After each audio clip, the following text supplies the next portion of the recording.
Levin here. Our number, 877-381-3811. 877-381-3811. I spent part of the day interviewing Peter Schweitzer. And depending on the subject, depending on what I plan to do on my Sunday show or Levin TV, sometimes I'll interview a guest a little bit earlier, as I did with Peter Schweitzer. I know there is football playoff on Sunday. There was last Sunday, too. We still won the night on cable news. I want to thank everybody. I don't know, what is it about me, Mr. Producer? I get the 6 p.m. East Coast time show, the hardest slot in radio, and the 9 p.m. Sunday slot. Yeah, it's amazing. 8 p.m., excuse me, up against 60 Minutes and football. And we win. On cable, we win. I actually love it. I love it. Now, so Peter Schweitzer's book comes out next Tuesday. Now, there are books and books, and we've had wonderful authors on this program, so I don't want to suggest otherwise. But his books and this book involves extensive research that he and his group undertake. This is by far his best book. Comes out next Tuesday. By far his best book. And it is frightening what you're going to learn in this book. And the book is called Red-Handed. How American Elites Get Rich Helping China Win. Now, I know it's Thursday. It doesn't come out till next Tuesday, so I'm not here as a special pleader. I'm here to tell you, having read the vast majority of this book, I learned things I never knew, and you know I'm on top of these facts, that the media in America will never investigate, will never cover, because they're part of it. But you will be shocked to learn. Shocked, even though at this point you're probably thinking to yourselves, nothing will shock me anymore. You will be shocked to learn the extent to which big tech, Silicon Valley, is in the back pocket of Xi. Not just China, but Xi. And how they slobber all over him and that regime as if this is some kind of a religious cult. Absolutely incredible. You're going to learn the extent to which Nancy Pelosi, her husband, John Boehner, these are two speakers. One a former speaker, this speaker. Feinstein and others are up in the grill of Xi in communist China. The kind of money that they earn. You're going to learn far more than that. You're going to learn the extent to which the corporatists in America are compliant with this regime. You're going to learn about the Bush and Trudeau dynasties, with our focus on Bush, and how they've profited, and you're going to learn things about the Bidens that you didn't know. Upwards of $31 million transferred to the Biden family in one way or another, to one or another. Unbelievable. And it goes on and on. And it is a book that flows. It's really very, very important. It's very important that people read this book. This isn't by my publisher. I'm trying to see here. I don't remember the publisher, actually. Harper. Publisher's Harper. My publisher is Simon & Schuster. People can say what they will, but Simon & Schuster has been a superb publisher for me and other conservatives, despite some of the controversies.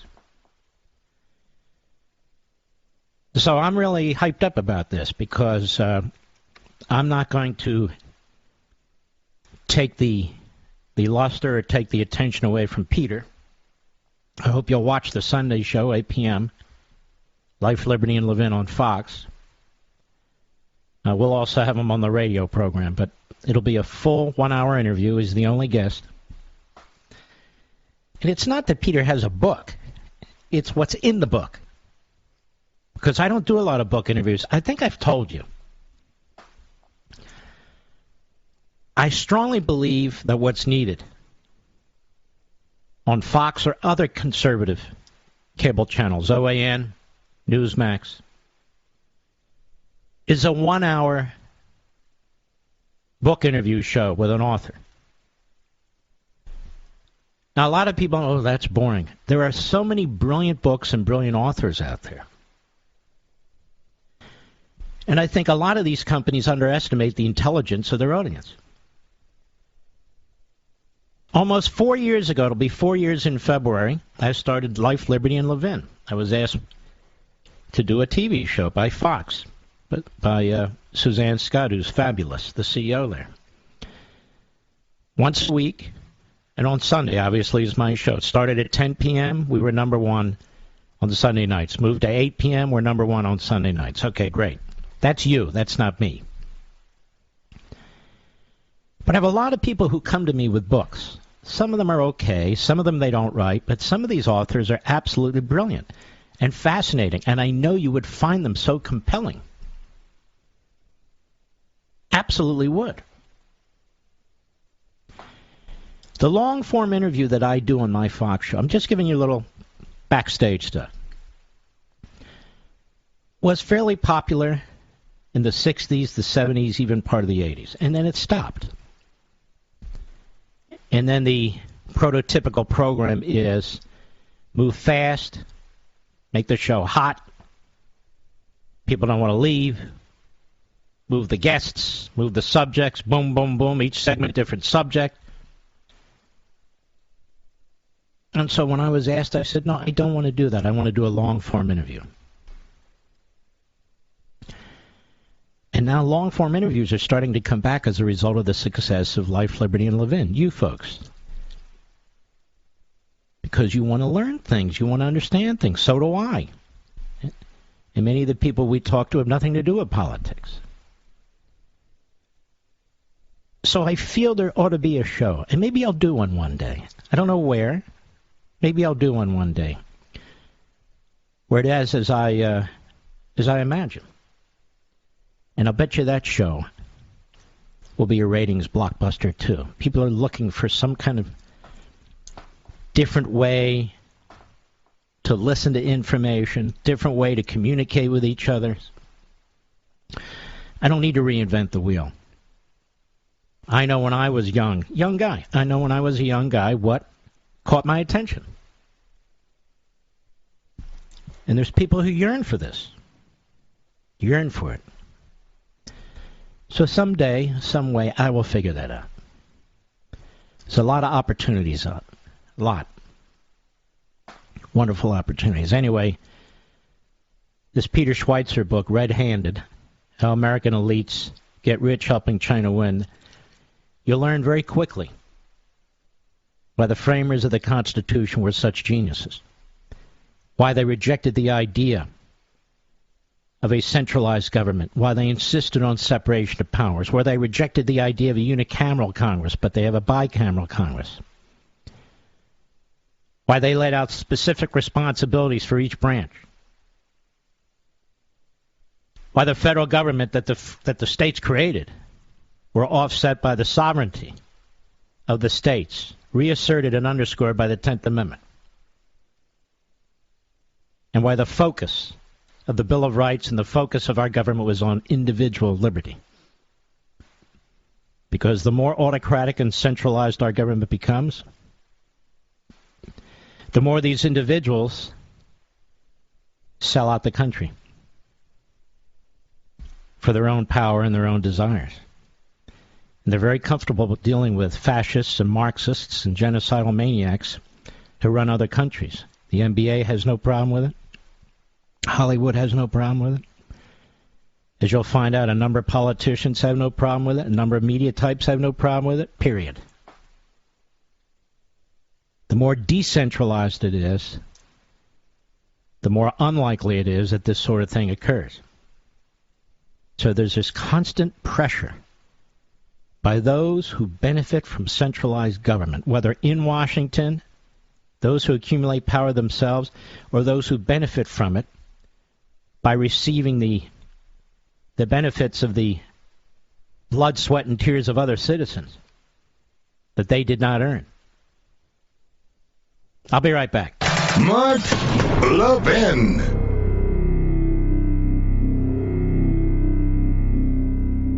My friends, I know you love freedom and want to defend it, and I know you love the Constitution. Well, so do I. And it's the same with Hillsdale College, the best liberal arts college in America. Hillsdale's mission is pursuing truth and defending liberty.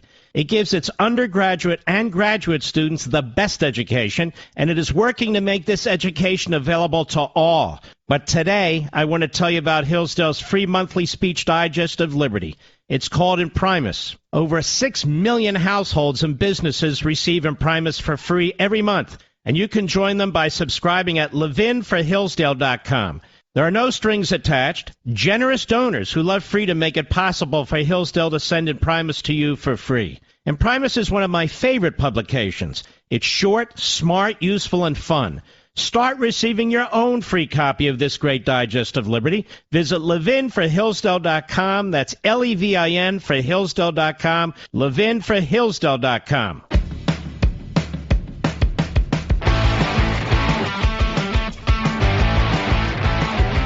Margaret Cleveland over at the Federalist is an excellent thinker and writer. She points out that Biden's attack on voting rights far surpasses Trump's election claims. Democrats and the leftist media continue to champion the House's sham investigation into January 6th, with news breaking just yesterday that the illegally constituted committee had subpoenaed Rudy Giuliani, Jenny Ellis, and others. If these January 6 truthers genuinely believed that election-related rhetoric caused the Capitol riots and represent a real threat to our republic, they would turn their attention to the current White House and to their grand poopah. In 1 week alone, Biden eclipsed everything Trump and his supporters said about the validity of the 2020 election. By framing his false claims of voter suppression and election subversion as Jim Crow 2.0, our commander-in-chief has guaranteed a divided America. The only remaining question is whether he is also guaranteed a violent America. Now, we've touched on this, too. And not just Biden. Schumer, the Democrat Party, and the media have planted the seeds of violence after the 2022 and 24 elections, particularly the latter. And they've told the nation that Donald Trump is not to be a nominee. These are the real Bolsheviks. That's right, I said it.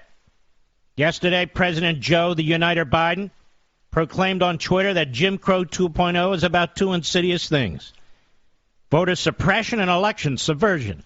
It's about making it harder to vote, who gets to count the vote, and whether your vote counts at all, quote unquote. And what is Jim Crow 2.0? State election integrity laws in effect in every or nearly every state, which Biden and his fellow Democrats want to gut with the passage of the so-called Freedom to Vote Act, which Biden promoted in the same tweet. And a week earlier, Biden's race-baiting rhetoric went further when he went to Atlanta, Georgia, to rally support for passage of 2 federal bills. While there, after recounting the horror of 4 young black girls murdered at Birmingham Church and speaking solemnly of the beatings of the innocent crossing the bridge at Selma, our president segued to, quote, the right to vote and have the vote counted, unquote. It is democracy's threshold liberty, Biden intoned, before proclaiming that the votes of nearly 5 million Georgians will be up for grabs if the law holds, referring to Georgia's Election Integrity Act of 2021. Biden's attack continued, with him stressing it's not just here in Georgia. Last year alone, 19 states not only proposed but enacted 34 laws attacking voting rights. Their end game, Biden said, to turn the will of the voters into a mere suggestion, something states can respect or ignore. Then came the line he repeated in yesterday's tweet. Quote, Jim Crow 2.0 is about two insidious things: voter suppression and election subversion. It's no longer about who gets to vote. It's about making it harder to vote. It's about who gets to count the vote and whether your vote counts at all. This is so poisonous, folks. After assuring his audience his words were fact and not hyperbole, Biden continued, quote, look, this matters to all of us. The goal of the former president and his allies is to disenfranchise anyone who votes against them. Simple as that. The facts won't matter. Your vote won't matter. They'll just decide what they want and then do it. That's the kind of power you see in totalitarian states, not in democracies.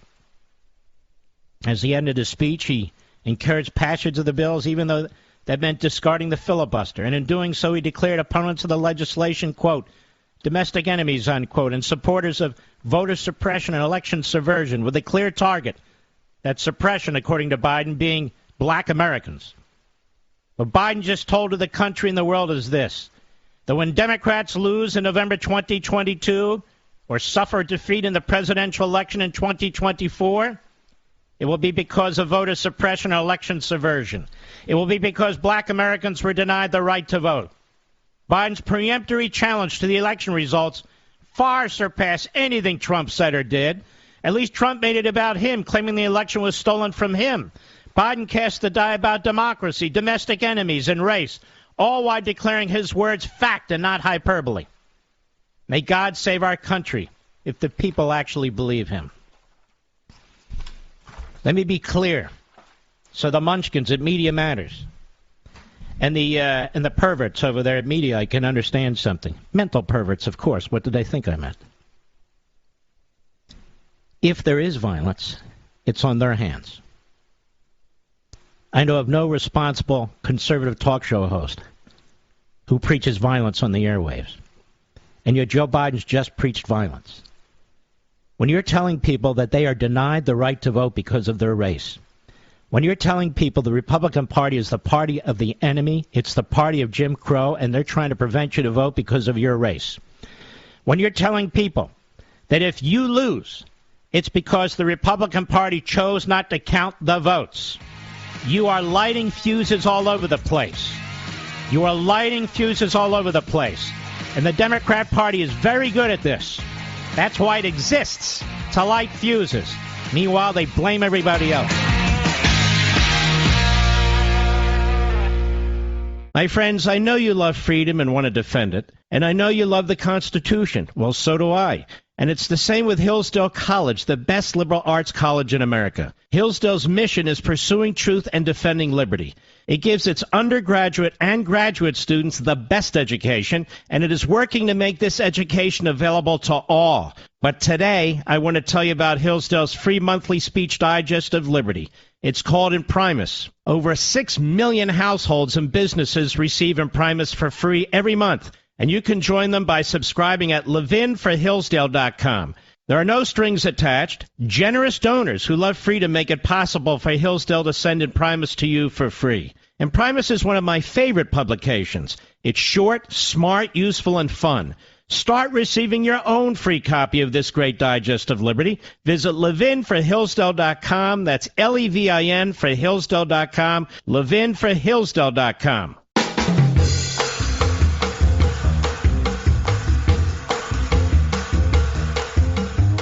Mark Levin says today what the backbenchers will repeat tomorrow. Call Mark at 877-381-3811. 80 years ago today, we're supposed to remember January 6th as this great or grave event.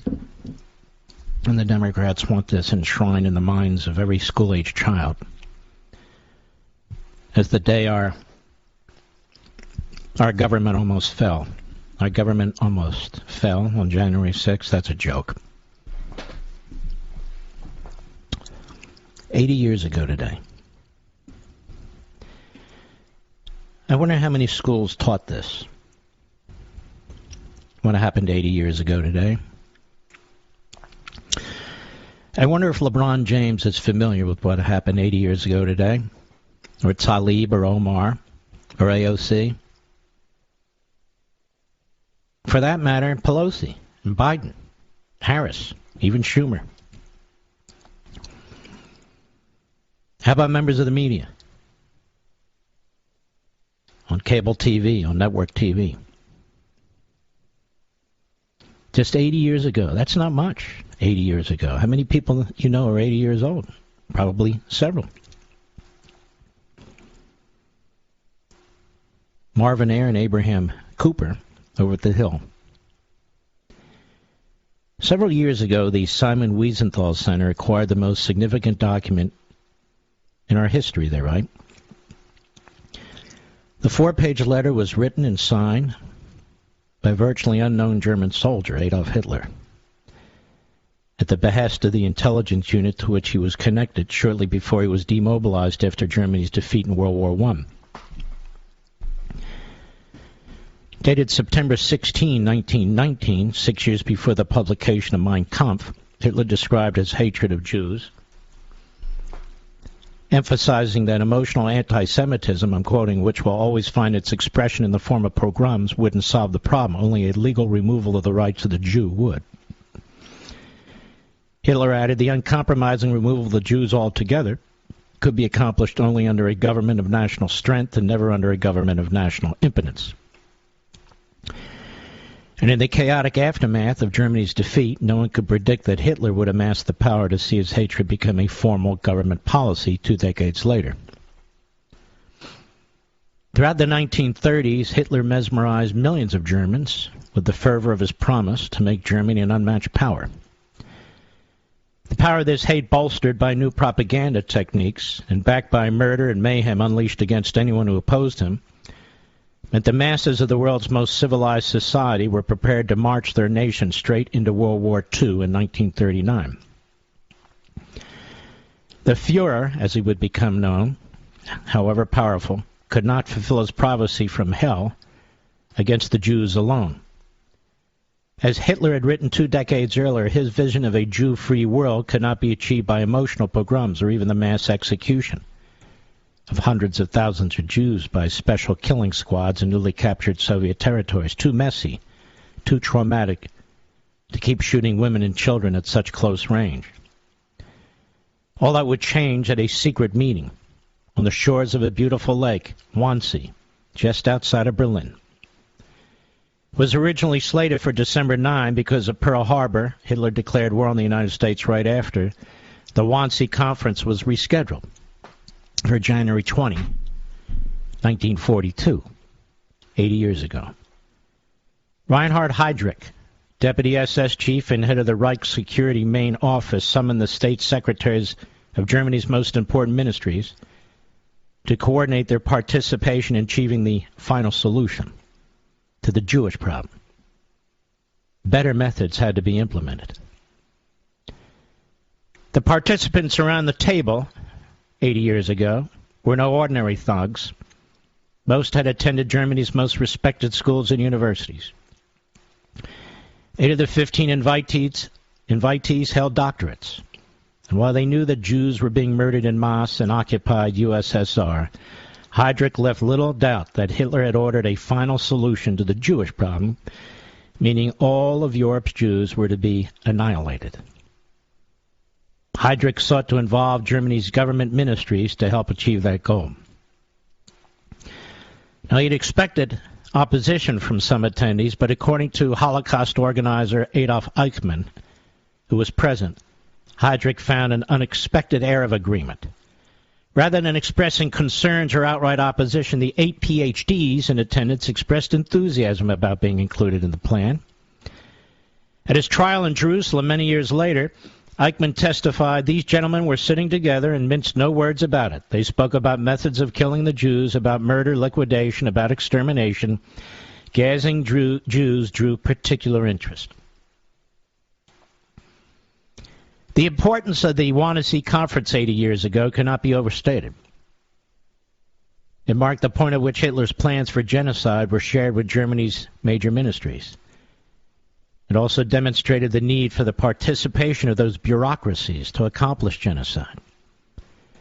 And just as important, the summaries typed at the end of the conference, the Wannsee Protocol, is the only document in history codifying genocide as official state policy. The Wannsee Conference took fewer than 90 minutes to devise a plan to wipe out an entire population in Europe. It took place not in some backward country, but in one of the world's most technologically and scientifically advanced societies. 80 years later, the world must not ignore the Wannsee legacy. Everyone should read and ponder the Wannsee Protocol. Never again should anyone confuse being educated with having morals.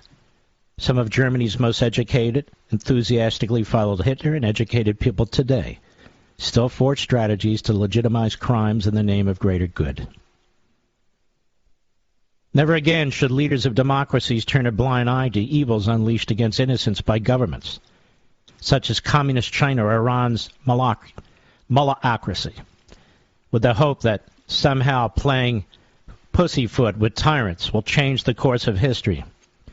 That didn't work for Neville Chamberlain, and it won't work now. Finally, in the Middle East, we cannot expect Israel, the Gulf states, and Egypt to accept a new Iran nuclear deal. A nuclearized Ayatollah would mean a possible nuclear holocaust, with Jews again the principal target. We've learned the hard way that words have consequences, and we must take tyrants at their word. If the leaders of the United States, United Kingdom, and other democracies would pause to study the Wannsee Protocol, it might save the world from another Holocaust. Rabbi Marvin Hires, founder and CEO of the Simon Wiesenthal Center. Rabbi Abram Cooper is the center's Associate Dean and Global Social Action Director. And you should take a look at this Wannsee Protocol, January 20, 1942. The detail it provides. Approximately 11 million Jews were to be involved in the final solution of the Europe-Jewish question. They broke down the numbers by country, how they would handle the problem, how there would be proper guidance. What about people of mixed blood? Well, it depends. Mixed blood of the first degree or the second degree or other degrees. It would depend. What are the children of mixed blood? It would depend. They'd either go to that line or the other line.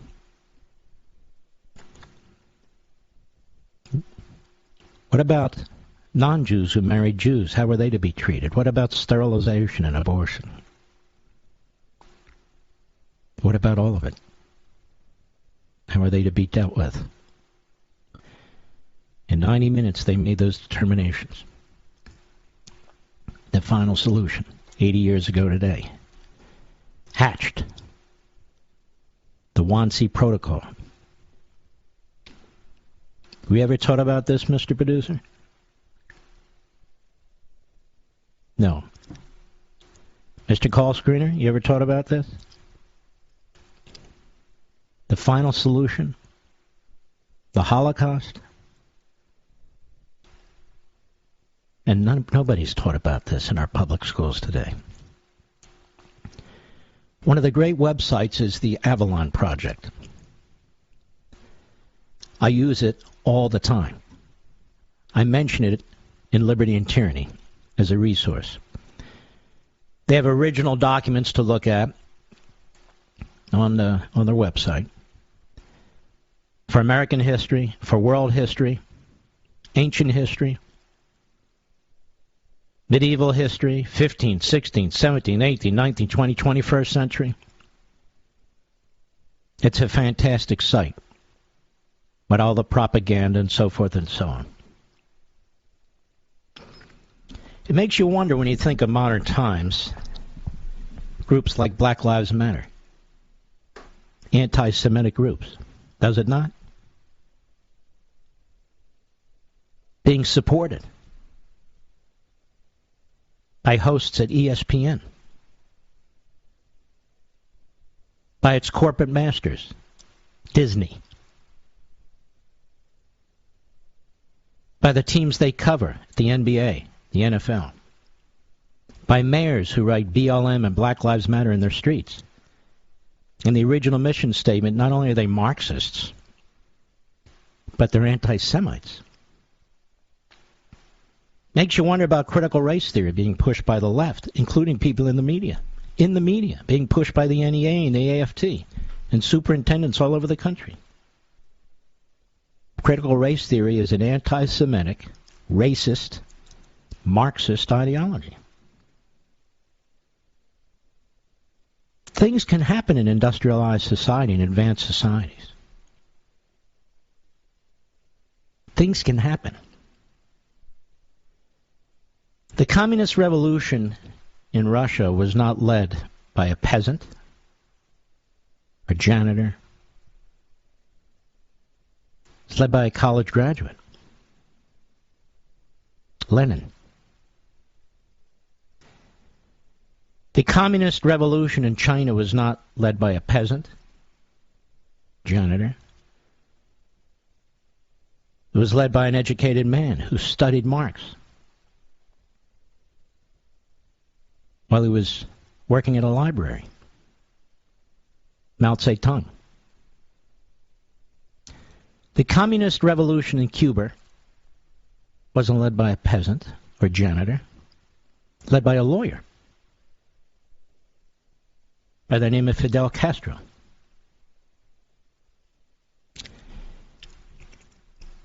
These Marxist movements, and in many cases these fascistic movements, are led by highly educated people. Look at Italy. Mussolini was a journalist. A journalist. And a fascist. Marx was a journalist. Wrote for American papers for over 12 years.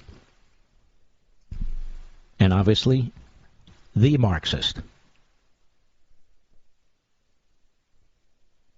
I just thought I'd point it out. 80 years ago today, the final solution was hatched in 1942. I'll be right back. Mark Levin.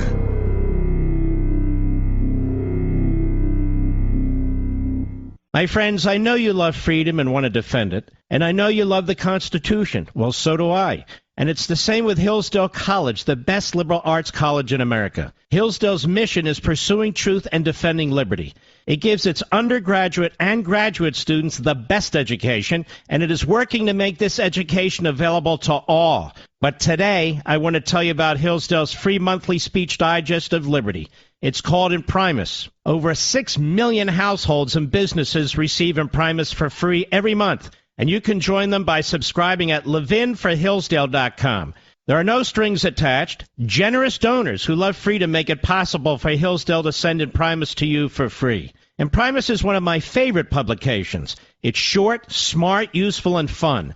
Start receiving your own free copy of this great digest of liberty. Visit levinforhillsdale.com. That's Levin for Hillsdale.com. Levinforhillsdale.com.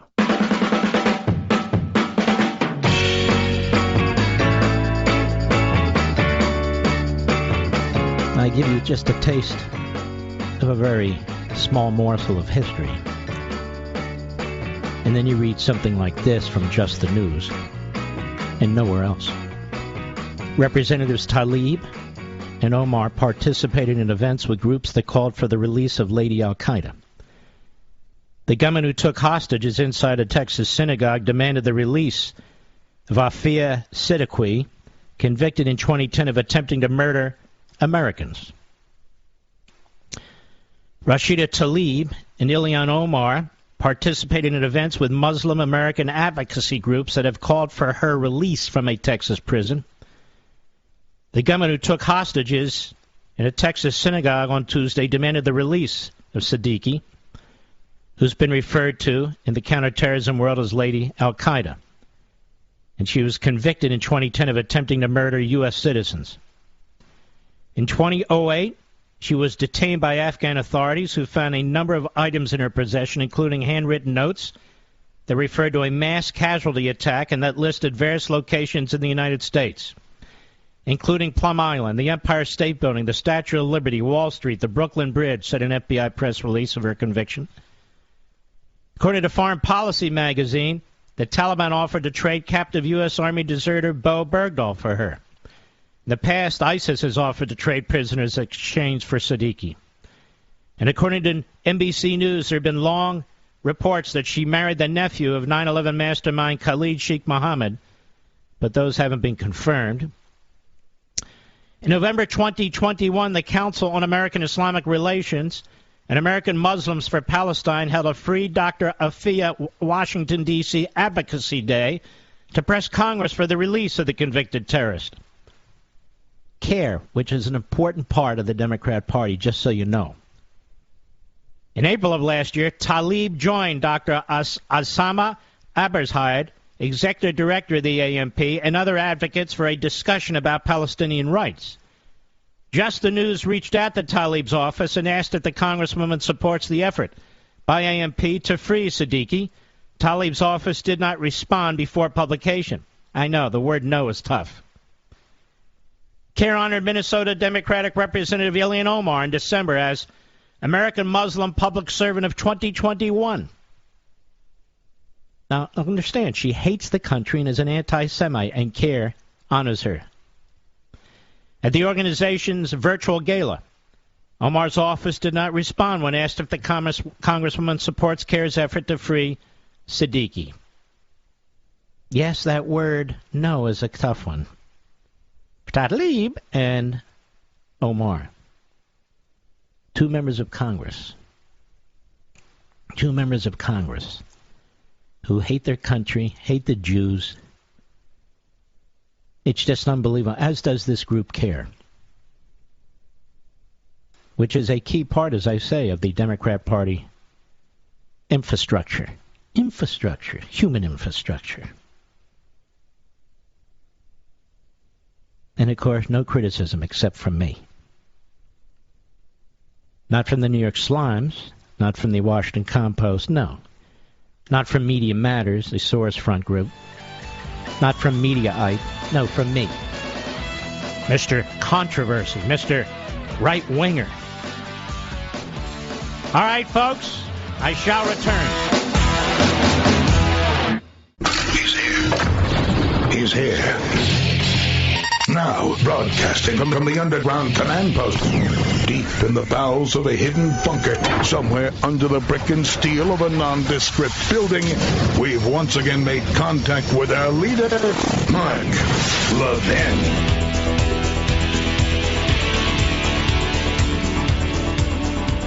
Hello, America. Mark Levin here. Our number, 877-381-3811. 877-381-3811. Kamala Harris going at it with, of all people, Savannah Guthrie. It was actually quite entertaining, I thought, Mr. Producer. Let us start with cut 3 on the Today Show this morning. Go. Let's talk about another comment the president made. He openly cast doubt on whether the 2022 midterm elections would be legitimate. He said it all depends, which is astonishing. It all depends on whether Democrats win or not. If the Democrats win, it's perfect. We know this because Senator Mike Rounds of South Dakota Republic told us.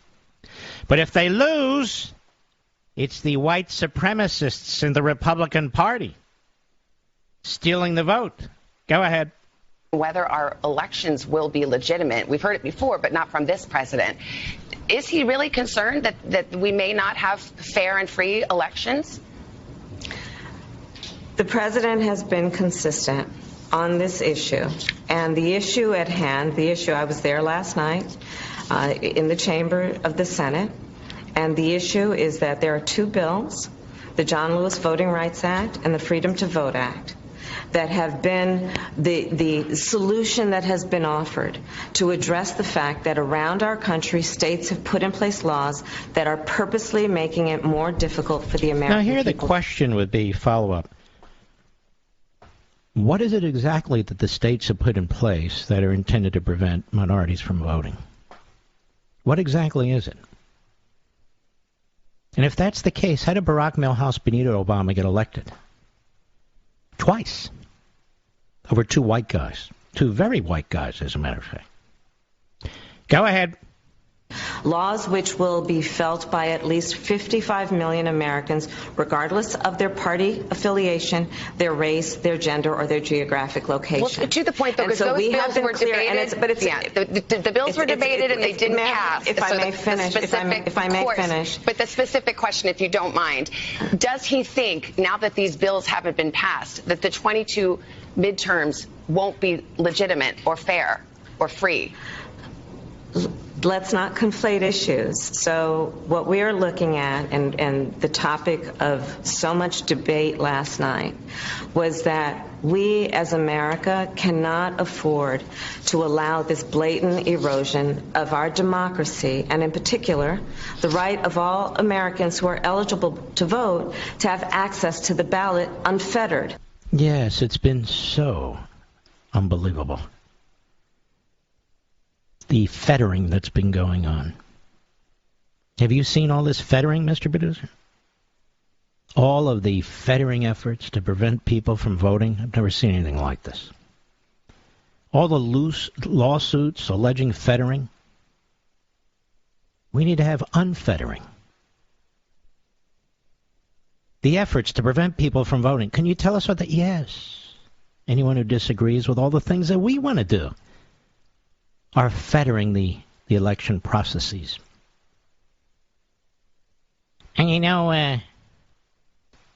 Mr. Producer, I know my voice isn't perfect. It's got a bit of a nasal twang. She really is over the edge, don't you think? And you know what? I also think were the good days of the comics, Rich Little and others. I mean, that guy used to crack me up. He would do a great Kamala Harris, I bet. I'll bet he'd do a really great Joe Biden, just walk into walls. Or just do Professor Erwin Corey. Go ahead. These initiatives failed because Democrats weren't united, let alone Republicans. Was that an error as you look back on this year? Well, when I look back on this year, I think about things like the bipartisan infrastructure law. Administrations, both Democrat and Republican, have tried for years. Well, doesn't that show Republicans were willing to help if the initiatives were good? Shut up and let me finish, for God's sakes. Don't you know who I am? Shut up. Let me finish. I'm Kamala Harris, the Vice President of the United States. Just cut it out. That's what she wants to say. That's what she desperately wants to say. She who cannot keep staff. Go ahead.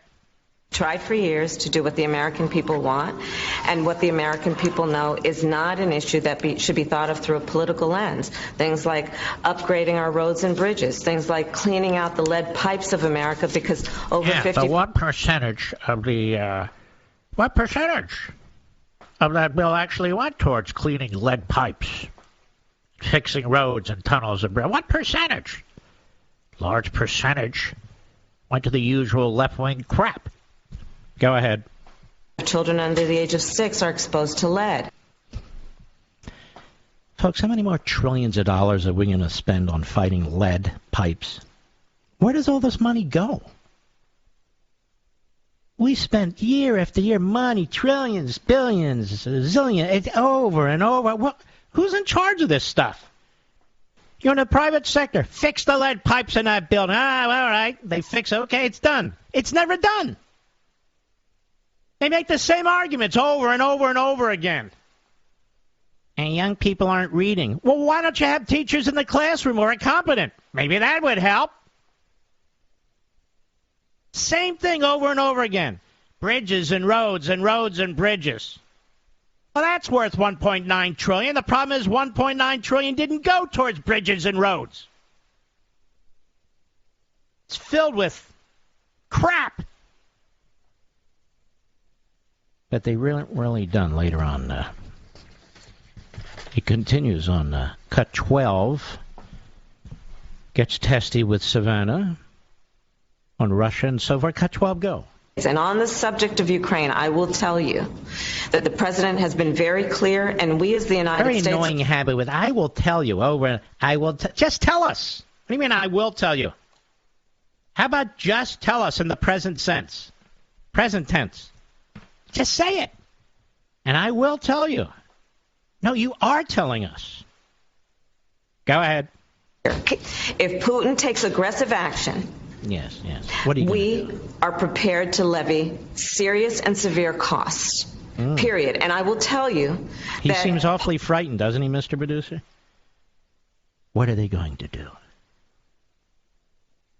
We'll pull our troops out of NATO. You saw what we did in Afghanistan, man. Nobody can have a more successful, unprecedented withdrawal and surrender than our General Milley and his people. Nobody.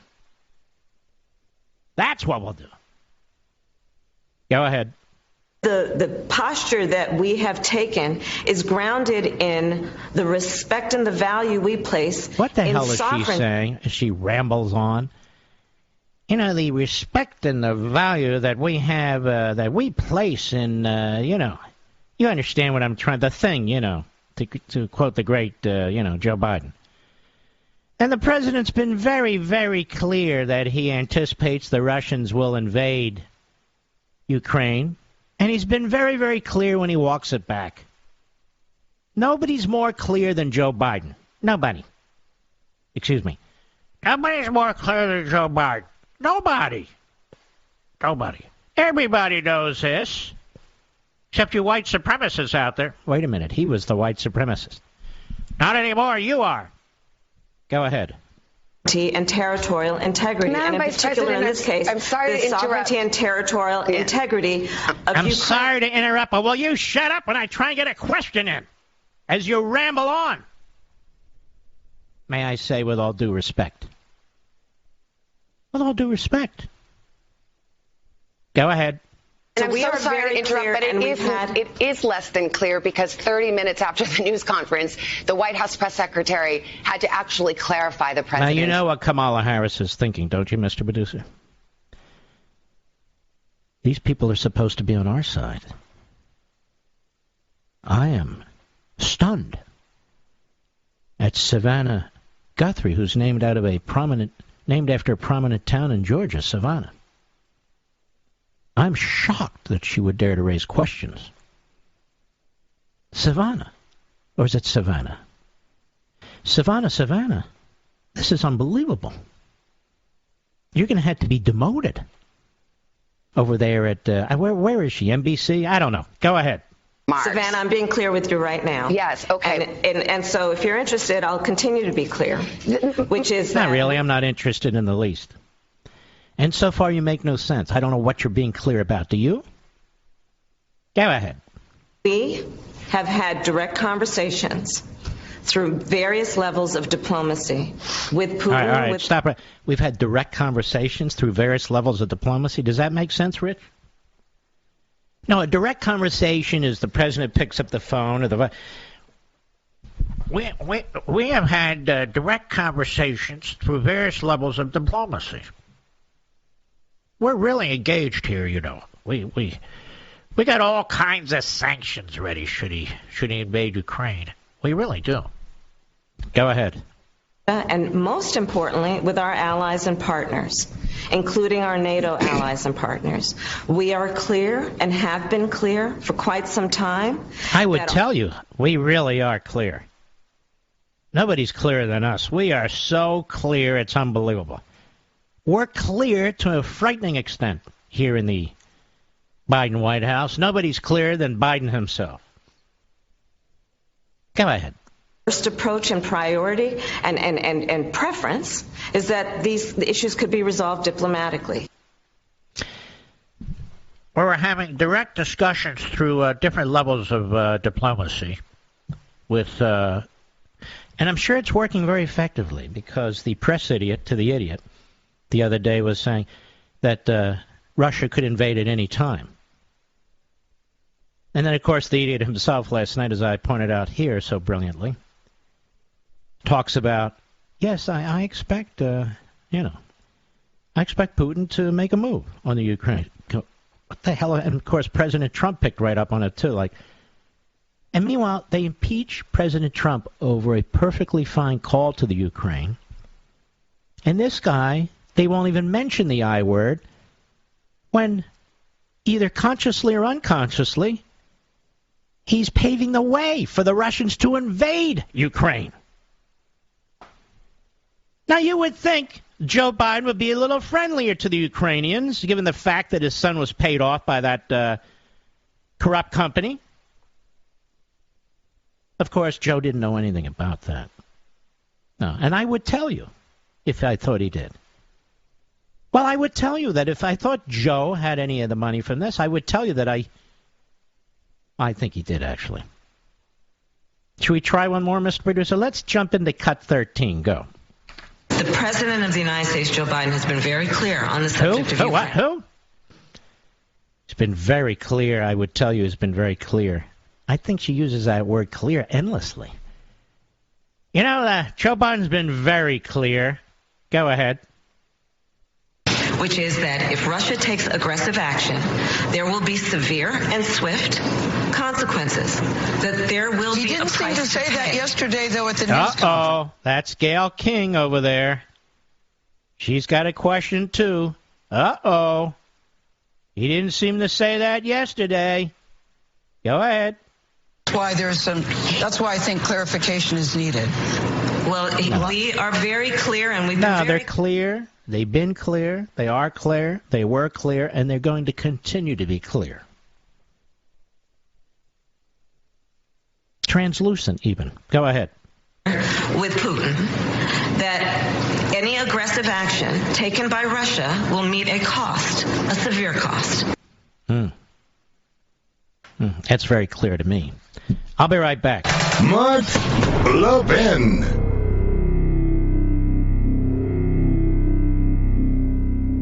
Over 2,000 of you, my listeners, made the switch from overpriced wireless carriers to Pure Talk over the past few months. We want the rest of you to join us and to see what we're talking about. If you're with AT&T and Verizon or T-Mobile, your family could save over $800 a year just by switching to Pure Talk. You get great coverage, you can keep your phone and your number, and you'll save a fortune. Pure Talk is the top-rated wireless company by Consumer Affairs, with the absolute best consumer service team based right here in America. Does that sound good? Well, it gets better. Right now, get unlimited talk, text, and 6 gigs of data, just $30 a month. And if you go over on data, they don't charge you for it. They don't care.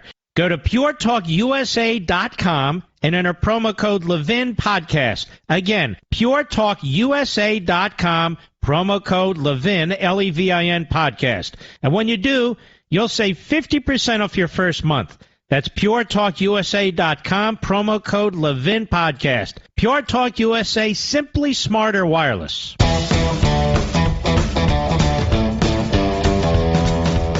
Nancy Eva Stretch Pelosi had another press conference today. Have you noticed that she and Joe Biden walk in a very similar fashion, Mr. Producer? Kind of a little shuffle. A little shuffle walk. I won't comment beyond that, although I could, and it would be quite funny. She's for the children. Cut 16, go. The middle class is the backbone of our democracy. We have to strengthen the middle class and all who aspire to it.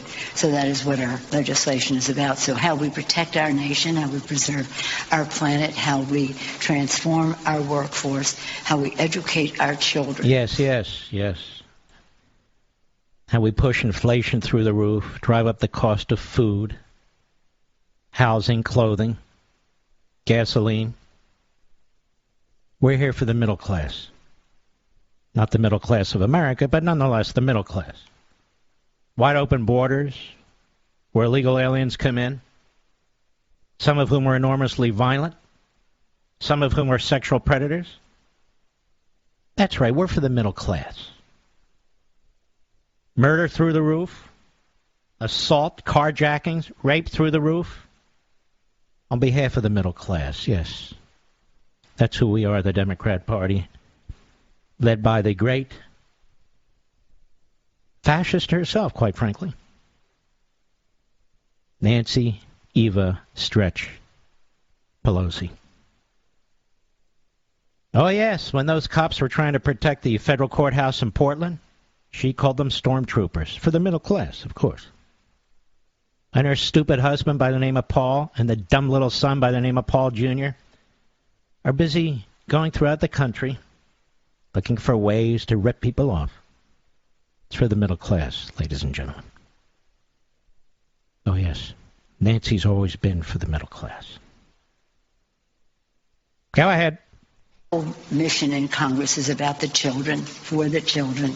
She's for the children, all about the children, unless, of course, they get in the way of the National Education Association. They get in the way of transgenderism. They get in the way of critical race theory. Not so much for the children. And which children is she for, as a matter of fact? Well, if these children manage to actually get born, then I guess she's for them. But prior to birth, she could care less.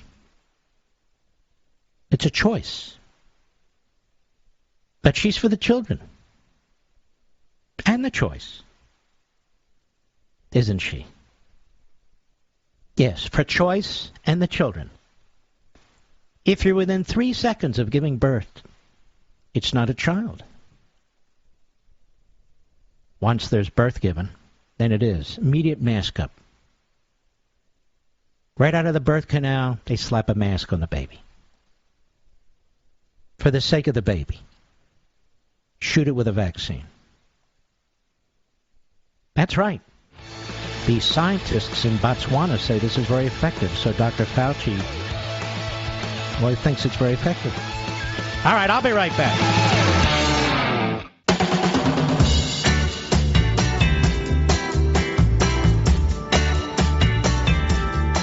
The new American Revolution starts here. The Mark Levin Show. Call in at 877-381-3811. I was going to get off this, but I decided no. This one's just too good. Nancy, Eva Stretch Pelosi. Why do I call her Eva, people ask me. So I want the Soros-backed crap websites to pay very close attention. I figured that when she talked, like somebody out of Germany in the 1930s, that I should assign her a name. Popular back then, Eva. When you're calling brave men and women in federal law enforcement stormtroopers, I thought, well, why not assign her part of the genre? Eva. Eva who? Figure it out. But here's Nancy, just as delusional and demented as Joe Biden. Cut 17, go.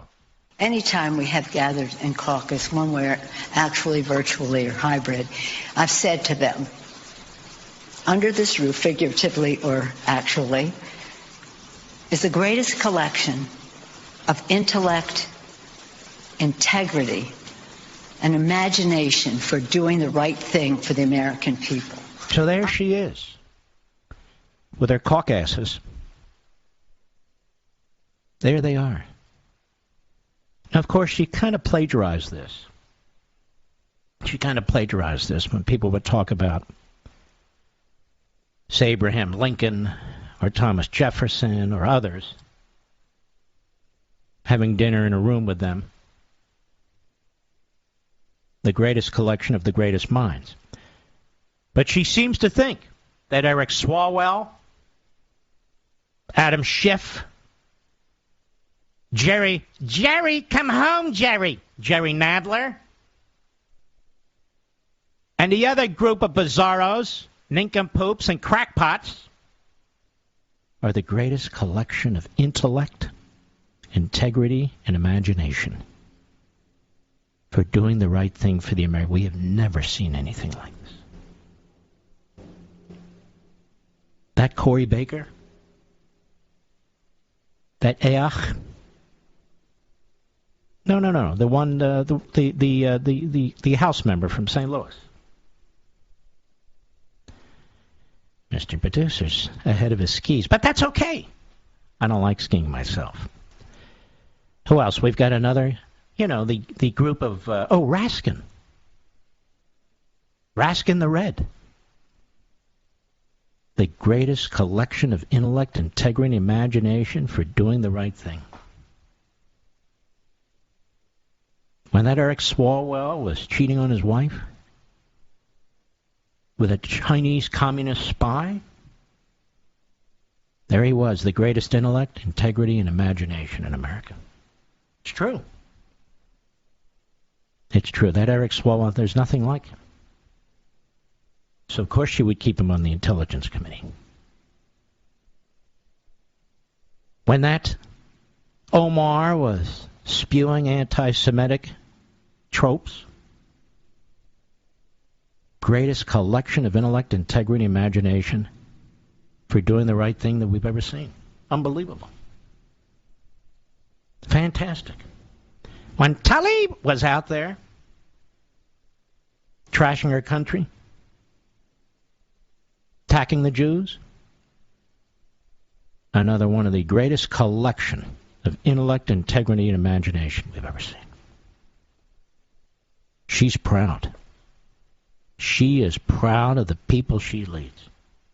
Go ahead. Great confidence in the integrity of my members. She's the greatest in the contegrity? Is that a word, Mr. Producer? Listen, I have the greatest confidence in the contegrity of my members. Now, when George Bush would talk this way, they would mock him. When Dan Quayle would talk this way, they would mock him. The contegrity of my members, Mr. Producer, you got to add that to the mumblers. I have great confidence in the contegrity of my members.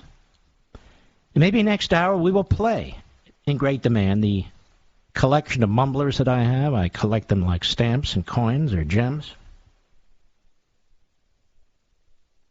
The contegrity of my members. There's never been a greater group who've had more contegrity than the people who I lead. In fact, let's take a listen, because Nancy Pelosi has encouraged my creativity. Go. What are the candidate finding the ghost track? They have an It costs they just gave them with the withdraw, bringing U.S. home troops from home, and the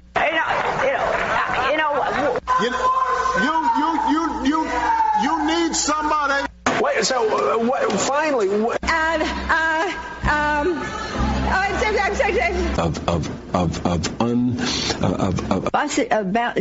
budget. But resist, we must, and we will much about that be committed. I'm a warrior.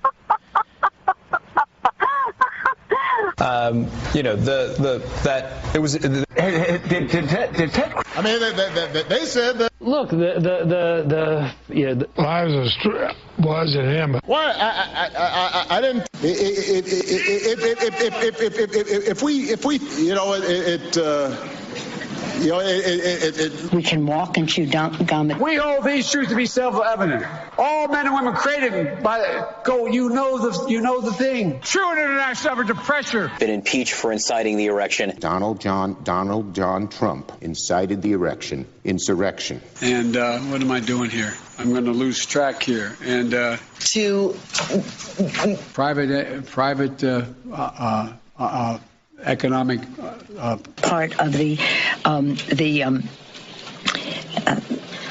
Mr.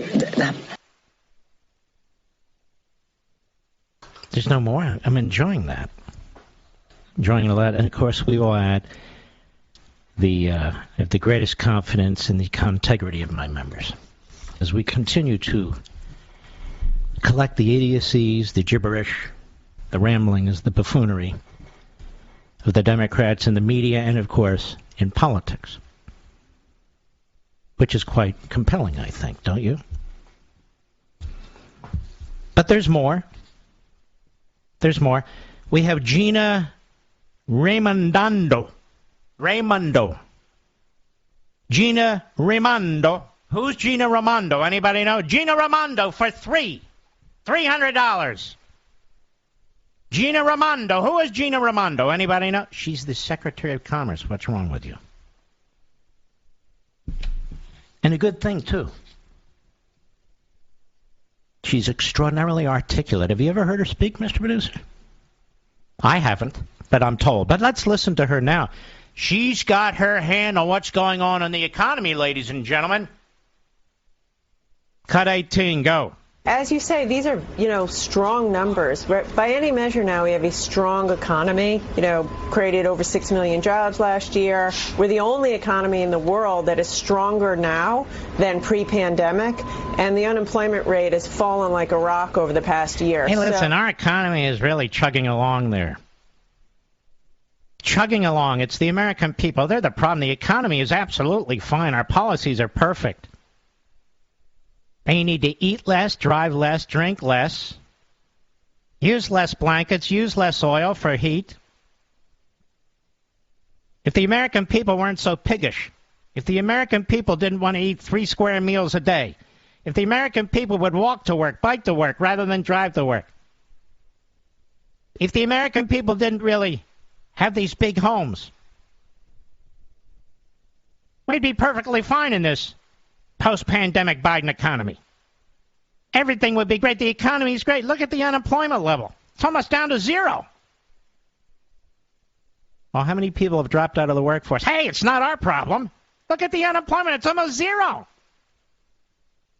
We're doing better than any industrialized country on the face of the earth. Look how wonderfully we're doing. Go ahead. Compare us to Brussels. What are you talking about? Yeah. Nobody's like us.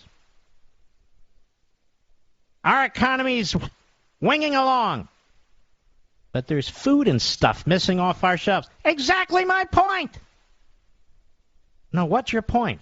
Listen, if they would just pass the Voting Rights Act, our shelves would be full. What the hell are you doing? That's right. What are you, a racist? Just pass the Voting Rights Act. Our shelves will be full, and the gasoline prices will come down. These bastard Republicans, they block everything.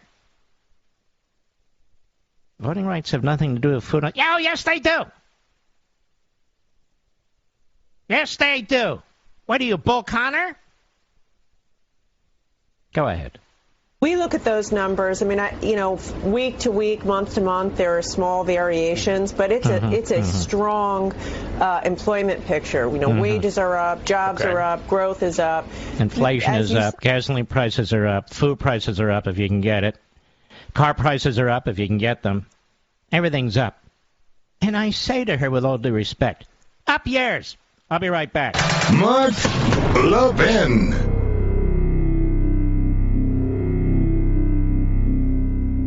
Over 2,000 of you, my listeners, made the switch from overpriced wireless carriers to Pure Talk over the past few months. We want the rest of you to join us and to see what we're talking about. If you're with AT&T and Verizon or T-Mobile, your family could save over $800 a year just by switching to Pure Talk. You get great coverage, you can keep your phone and your number, and you'll save a fortune. Pure Talk is the top-rated wireless company by Consumer Affairs, with the absolute best consumer service team based right here in America. Does that sound good? Well, it gets better. Right now, get unlimited talk, text, and 6 gigs of data, just $30 a month. And if you go over on data, they don't charge you for it. They don't care.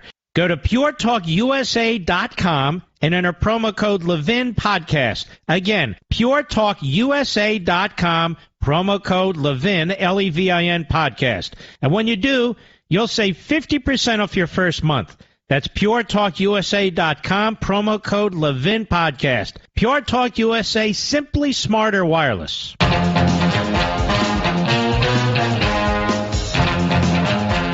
Who's Cedric Richmond?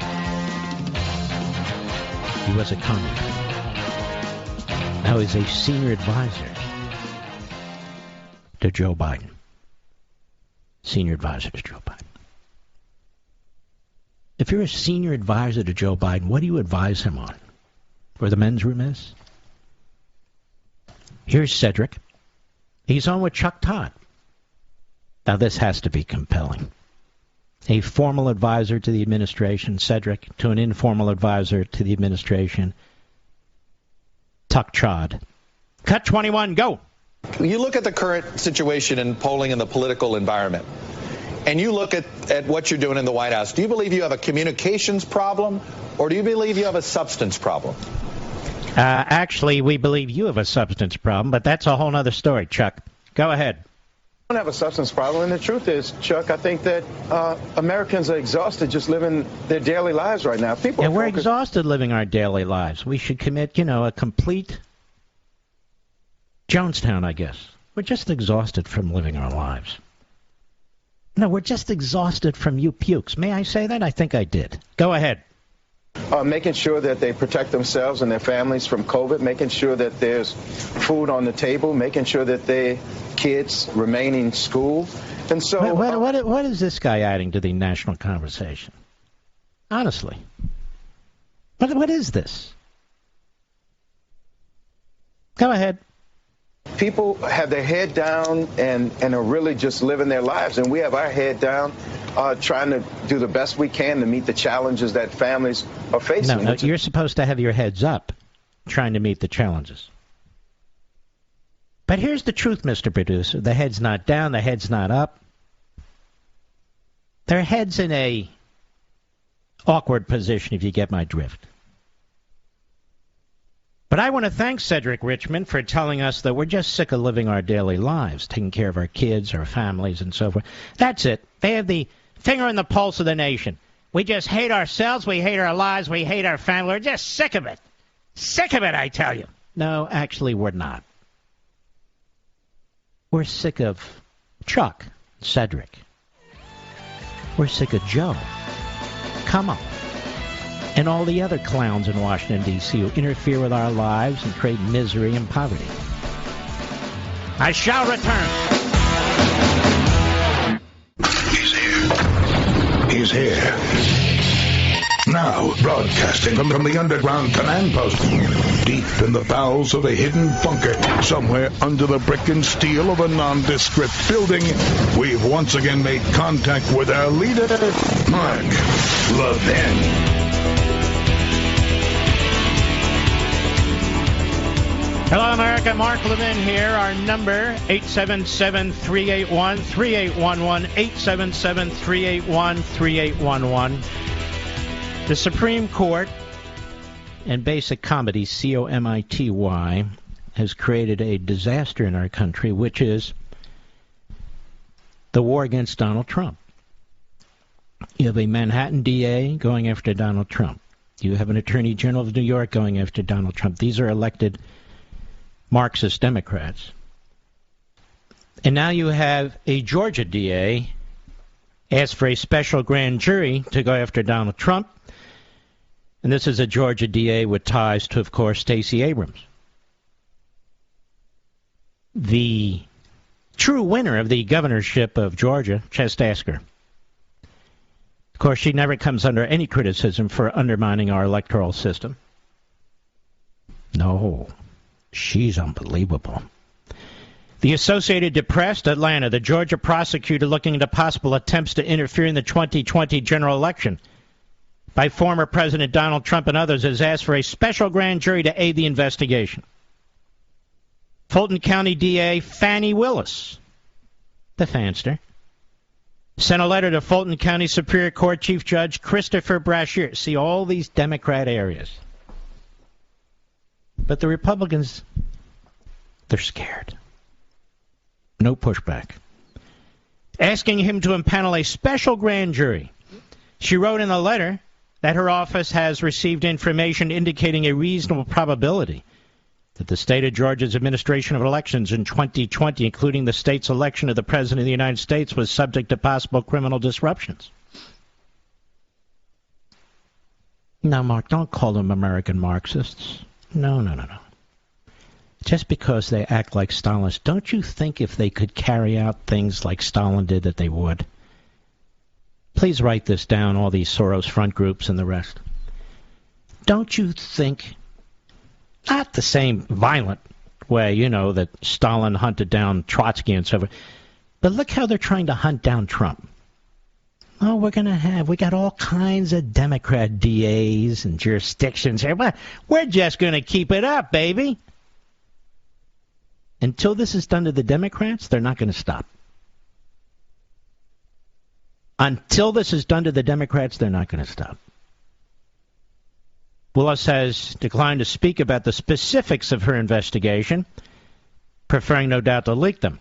But in an interview with the AP, the Associated Press earlier this month, she confirmed that its scope includes, but is not limited to, a January 2, 2021 phone call between Trump and Georgia Secretary of State Brad Raffensperger, a November 2020 phone call between U.S. Senator Lindsey Graham and Raffensperger, the abrupt resignation of the U.S. Attorney in Atlanta on January 4, 2021, and comments made during January 2020 Georgia Legislative Committee hearings on the election.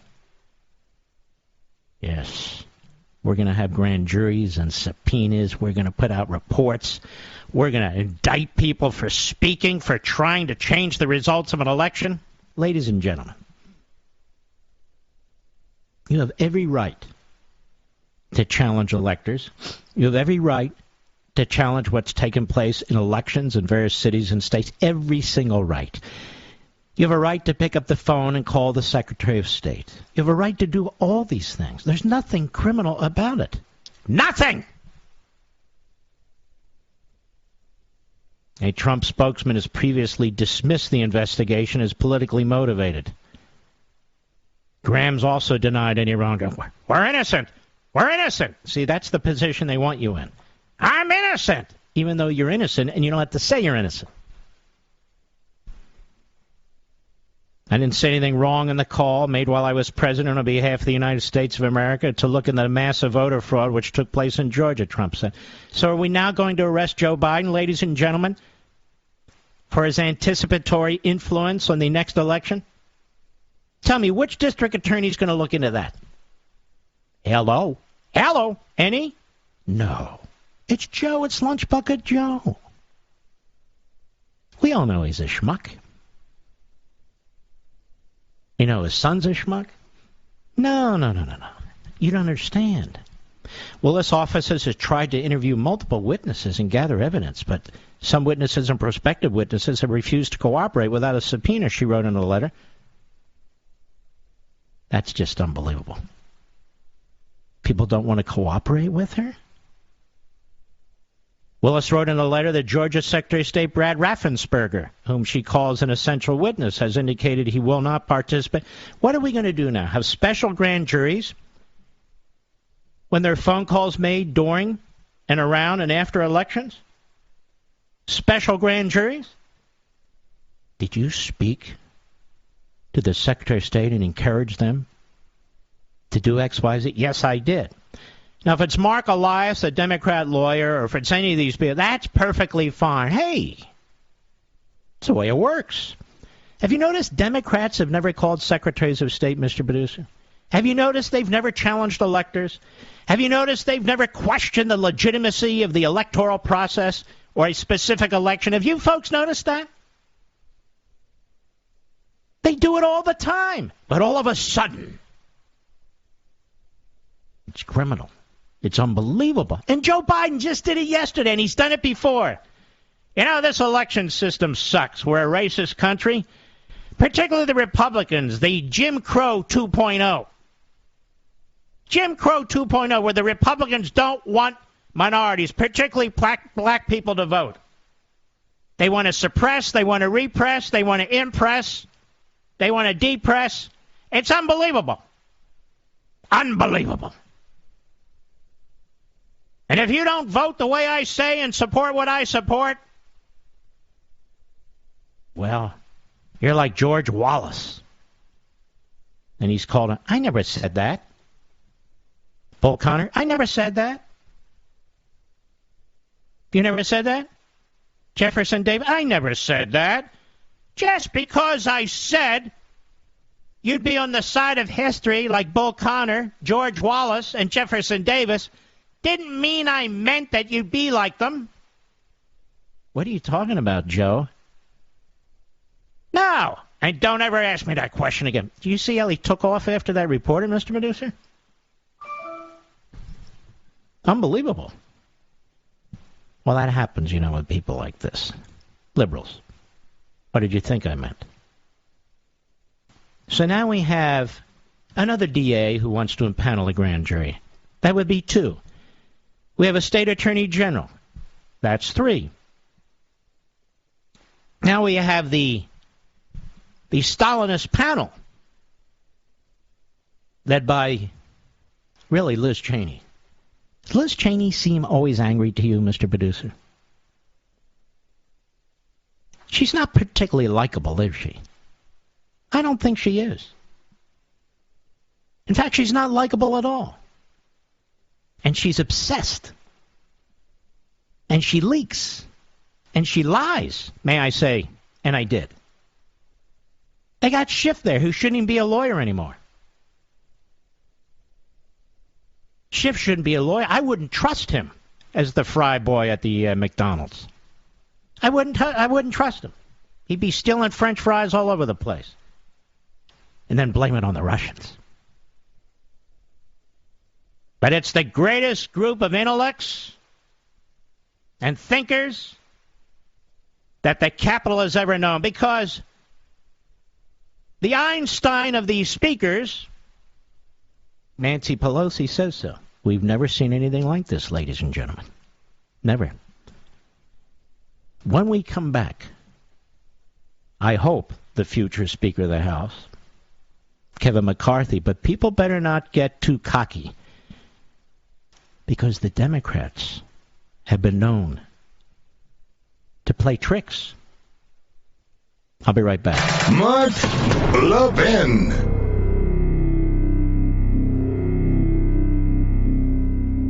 Ladies and gentlemen, I want to ask you a question.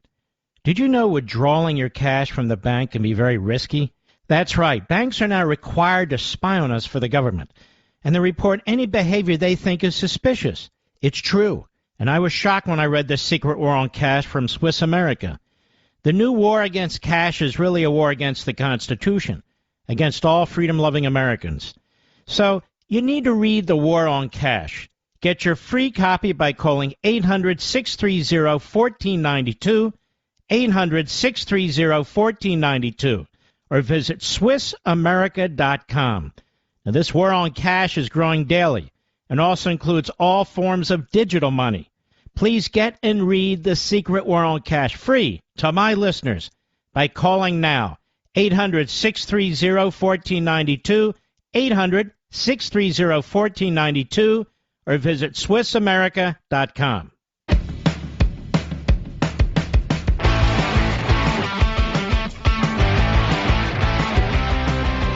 Ladies and gentlemen, this is the one-year anniversary of the Biden inauguration. You may remember it was marked by riots and violence. No, wait a minute. That was 2016, I think.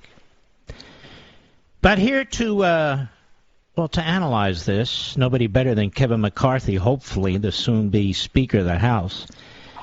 How are you, sir? I'm good. Who would have thought 1 year with one-party rule that they could destroy so much? Mm-hmm. I was talking to somebody today, and I told them, the only thing positive that Joe Biden has done all year is made us rethink Jimmy Carter's administration. Yeah, that's the only thing possible. Now, let me ask you this, Mr. Speaker in Waiting. May I call you that? And you know what? I shouldn't. I'll tell you why. I've been telling my audience, don't get so cocky. You never know. We can't. And look at the gerrymandering going on in some of these blue states. It's pretty bad, isn't it? Oh, yeah, but now they're suing. They sued in Ohio, the Democrats. They sued in North Carolina. They're trying to intimidate. And remember this, we need to run through the tape. Now, the one thing I will say, if you look at what Gallup just came out with, Joe Biden started a year ago where people identified with Democrat by more than 9 points with Republicans. That was kind of the highest mark you could be. End of the year, it usually takes 2 years to try to get that back to even. Republicans +5. It has not been this high since 1995. And really what you want to look at, too, there's a lot of people elected. They know some things, they don't know that. But one thing all members know is their own future of whether they have a chance to win or not. In 2010, we beat 63 Democrats. 17 Democrats retired. Right now, that number is 28. And you and I have talked about this before. I believe that's going to be well over 30 because they can't run again based upon what they've done. Inflation, raising prices on everybody. Crime. I mean, who thought train robbery would come back? You look in California. Then you look at the border. Then you look at the wokeism. Then you look at Afghanistan. But now he learned nothing from that. He won't apologize for getting 13 new Gold Star families. But what did he just tell Putin? And this is what people need to understand. This is the 100th year of the Soviet Union being created. Putin wants to put that all back together. Now he just had Joe Biden tell him it's okay if you invade Ukraine.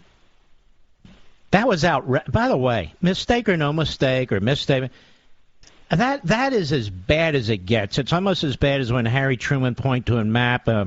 This at least is what people say, and he talked about our area influence challenging the communists, and they say he forgot to mention the Korean Peninsula. Okay, whether that happened or not. The point is here, I mean, either he's incompetent or he's absolutely outrageously stupid. And the point is that's dangerous either way.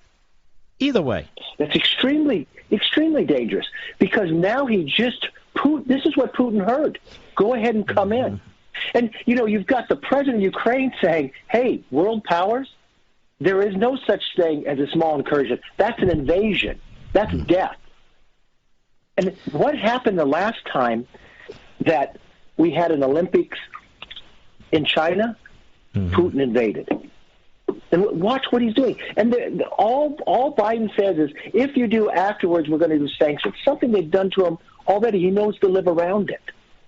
But let me ask you this, too. And not to put you on this January 6th committee thing. They violate House rules. They violate basic due process. They're criminalizing their investigation, which is unconstitutional. They do not have that power. They are throwing a wide net, trying to collect people into this who have nothing to do with anything. They have no predicate for any of this. It's like the third impeachment or something here. I mean, I've never seen anything like this. Have you? No, but you hit on something very right. Nancy Pelosi never in the history has ever denied the minority to name their own people. Every single person on this committee has voted for impeachment without due process. Okay? This committee does not have any legislative bound duties. They're not working on legislation in what they're doing. It doesn't hold any ability for people why they should ever go to it. And what they're trying to do is they go and they attack and punish any of their political adversaries. And you know what they said at the very beginning? The only thing that's off limit is the speaker. The only thing this committee should be doing is looking, why was the Capitol so ill-prepared that day, and make sure it never happened again. You're only going to find that out unless you know, what did the Sergeant of Arms say with the Speaker? Did the Sergeant of Arms say, let's bring the National Guard in, and did the Speaker say, no, she doesn't like the optics, where that could have been protected? We'll never know. Why would they put that off-limit? Because they're protecting her.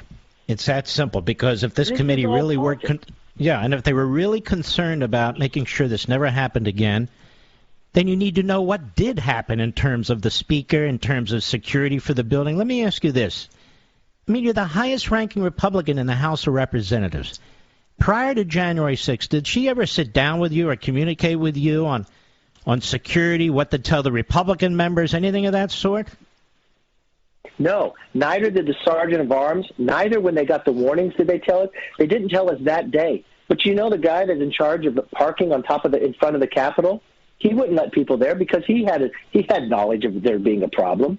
They never once came. Even afterward, the Sergeant of Arms didn't talk to me. But why would they withhold that information? Because what happens here is the Speaker has all the power. Why wouldn't you want to come out and say, I came out and said exactly what I talked to the President about everybody else on national television. There's nothing to hide. There's nothing to add. But for the idea that they're using this to try to punish their political adversaries is wrong. But it goes to the underlying fabric about this administration, about this majority. It's all about power. It's about mandating. It's about dictating who could be in school. It's about controlling. Think about what they did. We warned them from the very beginning when they took over. If they were to pass that $2 trillion bill, that they called COVID but only 9% went to it, why wouldn't we have abundancy of tests right now? But he denied that.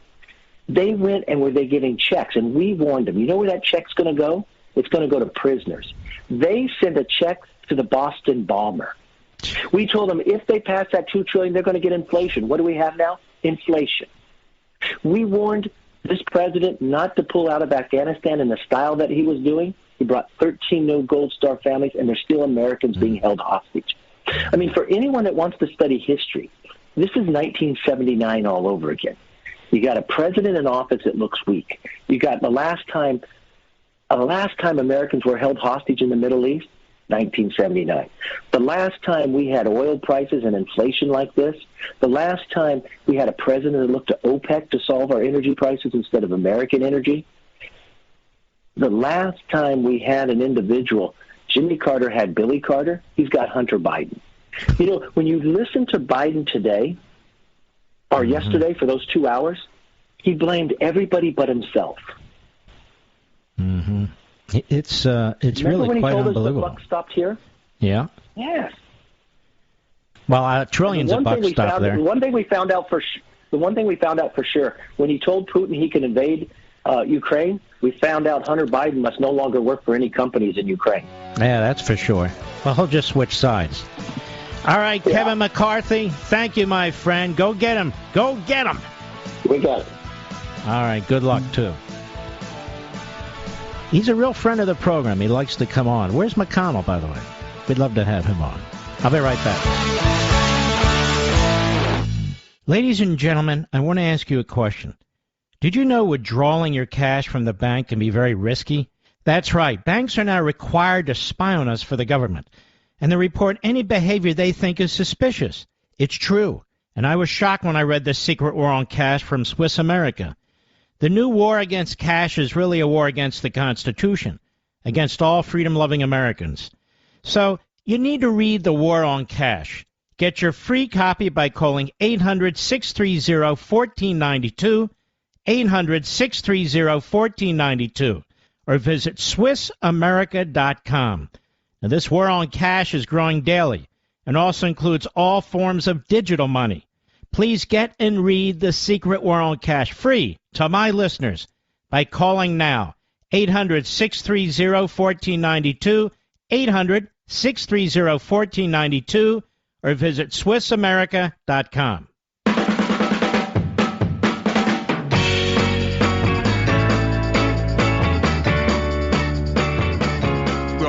Levin Show, where the Reagan Coalition meets every day. Call now, 877-381-3811. The show tonight is dedicated to Scott Anderson,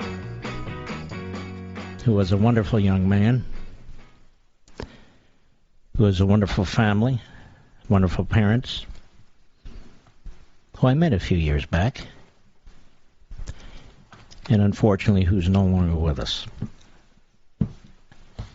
And so, program's dedicated to Scott and his family. Oh, yeah, it's our man Don from Lake Ronkonkoma, who's been with me from the start. Don, how are you? WABC. Hey, Mark. Mark, great to talk to you again. Thank you. It's been a while. Yeah. You know, I think we should add Pelosi's, the word contegrity, into the liberal lexicon because the word doesn't mean anything, and Democrats don't mean anything when they say it. That's true. So, I'm with you.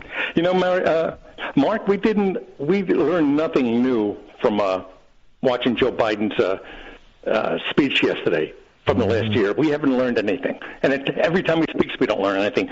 He said he outperformed... I think we get dumber. I think every time we listen to him, our IQ sinks. Oh, you bet. It's a waste of time. You can't get that 2 hours back. Yeah. He said he outperformed his expectations in his first year. He's right. I think he felt he did. He outperformed his self-delusion and total failure. Yes, he did. He doesn't believe his low poll numbers. Joe doesn't believe in the rise in crime. Joe doesn't believe in fair elections.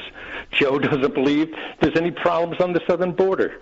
Mm-hmm. He didn't want to take any difficult questions, only easy ones. And the trouble is, he lies with the easy ones too. Mm-hmm. The whole thing was just a disgrace. Yeah, it was. And an embarrassment. Really is an embarrassment. Well, I think we should thank the media and the Democrat Party for presenting us with such a fantastic commander-in-chief, don't you? I wish. It's awful. It's just awful, and you can't be proud of this man at all. You can't look. It's just a disgrace. All right, my friend. My best to you and your family. You're a good man. Thank you very man. much, Mark. Don's been with us a long time, and you know what? He befriended my father. He's just a terrific guy. Let's go to David, Turnersville, New Jersey, the great WPHT, my hometown, Philadelphia. Go right ahead.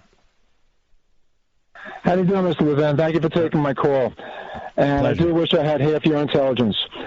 My question is this. Yesterday, I listened to the president's news conference, and I didn't hear him say one thing about the crisis at the southern border. Mm-hmm.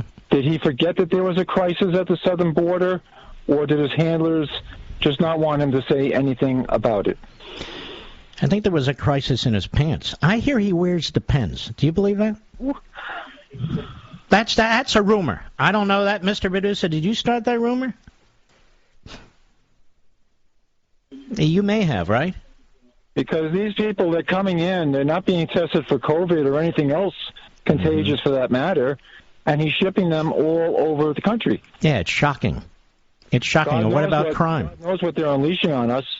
But, well, both externally and internally. We know people are criminals who've been put in prison, and they're letting them out. They're killing people. They're hurting people. Not all, of course. A couple of people I know who served time, and I don't mean they were violent killers or anything like that, who've turned out to be great citizens, quite frankly. But I'm not talking about them. I'm talking about these people. 10 crimes, 5 crimes, violent crimes. And they keep doing it. Look at this poor girl who was murdered in a furniture store. Look at the poor girl who was shoved in front of a subway in New York. And you can go on. We don't even know the half of it. But we know it's dangerous out there. It's dangerous. And you know how we know it's dangerous out there, my friend? You won't see these members of Congress walking the streets of Washington at midnight without protection. You won't even see them walking the streets of Congress, period. The leaders in Congress, they all have cars, they all have bodyguards, not to protect them from white supremacists, and Trump supporters. Criminals. All right, my friend. Thank you for your call. Let's continue. Albert from Edison, New Jersey. Go right ahead, Albert, the great WABC. How are you, my friend? Hey, Mark, I'm great, and I just finished laughing from when you said you think he has something in his pants. It brought back memories of the late, great Bob Grant when he used to say that someone was kakazot. And, I'm 63, and I've been listening to talk radio a long time. But I wanted to say the reason I called is I can't believe that the mainstream media has not made a mention of the fact that, first of all, this guy's a horrible parent. I mean, you just look at what's going on with his son. He should be, he should. They're going to point out that he lost, some of his kids in a horrific accident when he was 29 and got elected to the Senate. But I would say in the case of Hunter Biden, he had another son, Beau, who was actually a very respected young man, but this guy Hunter obviously is he's unhinged. Yeah, he's bad.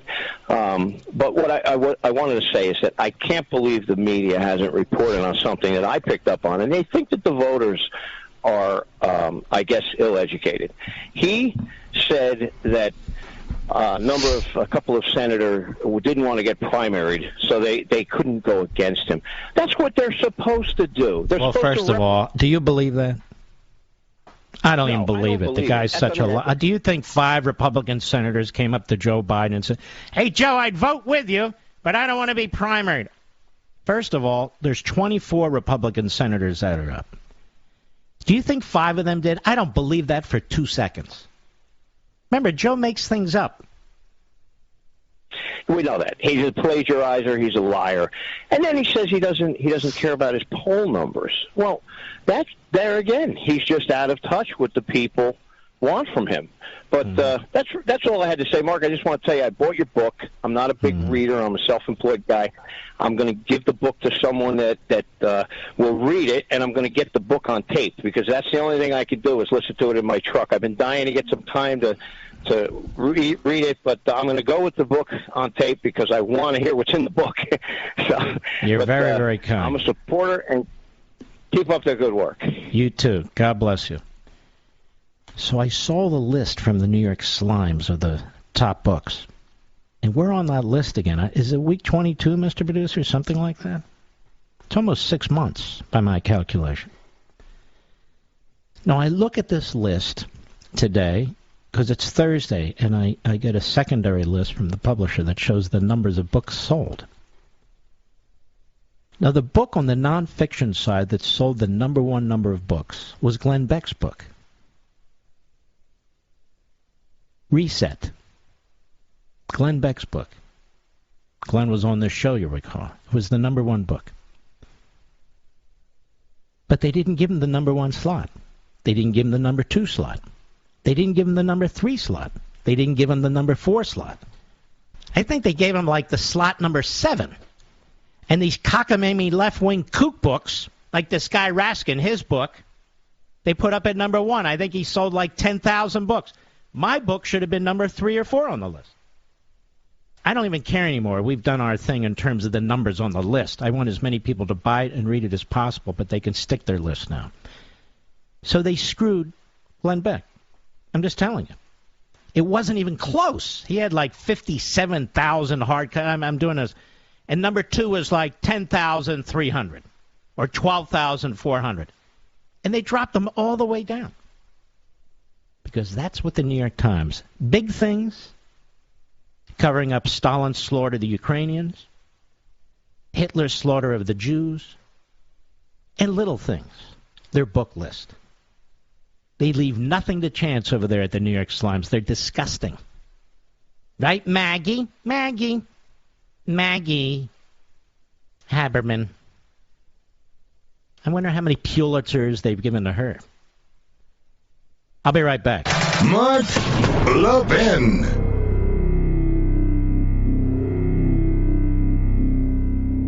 Ladies and gentlemen, I want to ask you a question. Did you know withdrawing your cash from the bank can be very risky? That's right. Banks are now required to spy on us for the government, and they report any behavior they think is suspicious. It's true, and I was shocked when I read The Secret War on Cash from Swiss America. The new war against cash is really a war against the Constitution, against all freedom-loving Americans. So you need to read The War on Cash.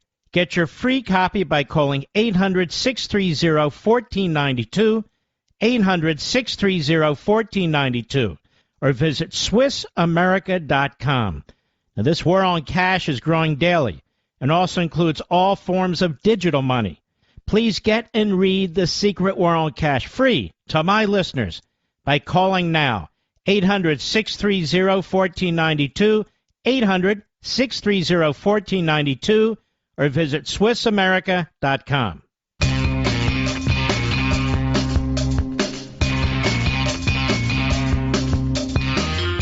Jay, Marion, Ohio, on the Mark Levin app. Jay, how are you?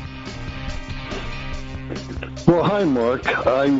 When I heard you earlier bringing up the anniversary of the Wannsee Conference, that really surprised me because no one I ever heard discuss that before. And the reason I knew about the conference, I wanted to tell you, was I had seen a movie named Conspiracy, which is a reenactment of everything that happened at that Wannsee conference. Mm-hmm. My wife, believe it or not, even at the age of 64, brought it to my attention. And I did some reading about it. It's something I'd heard about before, something I knew something about before, but I thought it was important to bring the nation's attention to it because there's many people that never heard of it before because they're not learning about it. They're learning about how to hate their country. Go right ahead. I'm sorry. Yeah, you know, Mark, oh, that's all right. In addition to the research that you did on it, I'd recommend seeing that movie. I think it's available on streaming services. What's it called again? Probably on. The title of the movie is Conspiracy, and it stars Kenneth Branagh, who plays Reinhard Heydrich, and Stanley Tucci, who plays the role of Adolf Eichmann. And it's a reenactment of the Wannsee Conference, a really chilling reenactment. The script is based on the surviving copy of Adolf Eichmann's minutes of the conference. And, a lot of the things that you mentioned, you see them taking place before your eyes. Shocking. And,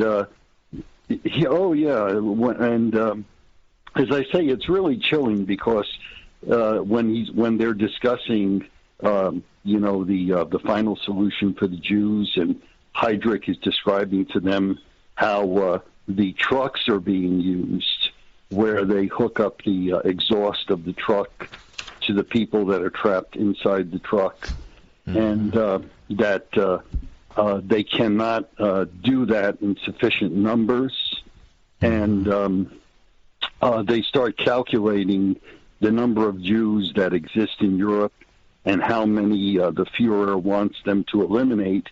And Heydrich starts talking to the committee about these larger gas chambers that are going to be constructed in camps, and the crematory ovens that will be used to dispose of the bodies. And the people at the conference are initially taken aback by this, and they start asking him how does he know that this will be a good solution? And he finally discloses to them that they're already doing it. He said that they're doing it to a limited extent in some of the initial camps that they set up, but the purpose of the conference was to get the official approval and to launch it on a much larger scale. It's really a good movie, and I think it's quite faithful to what happened at the Wannsee Conference, and I'd really recommend it. I think you would find it interesting, and anyone who found your coverage of it tonight would find that movie interesting as well. It's very well done. Well, Jay, I find you very interesting, and I want to thank you for this very important call. Thank you, my friend. I appreciate it. JC, East Stroudsburg, Pennsylvania, on the Mark Levin app. How are you? Hey, Mark, how are you? First of all, thank you very much for being there, and I thank John Catsimatidis for having such a wonderful, open-minded station, and I think that attaboy, John. John's a good man. Go ahead. I might go insane if I didn't have that outlet. I really can't talk to anybody at work. Nobody seems to get it. But, however, back to the Georgia grand jury. Okay, first of all, we all know the devil came from Georgia, and I think he's still there in Stacey Abrams. So bring on the grand jury. They may open Pandora's golden box and get more than they bargained for. Okay, it may unleash the reality of who Brian Kemp, Raffensperger, and the whole machine, Georgia machine, is all about. You never know what's going to happen on the other end. Yeah, the problem is these grand juries, for the most part, are the plaything of the prosecutor, But I will say this. When you hear something like this or you see something like this, this makes you even more of an ardent Trump supporter, doesn't it? Absolutely. There's no doubt about it.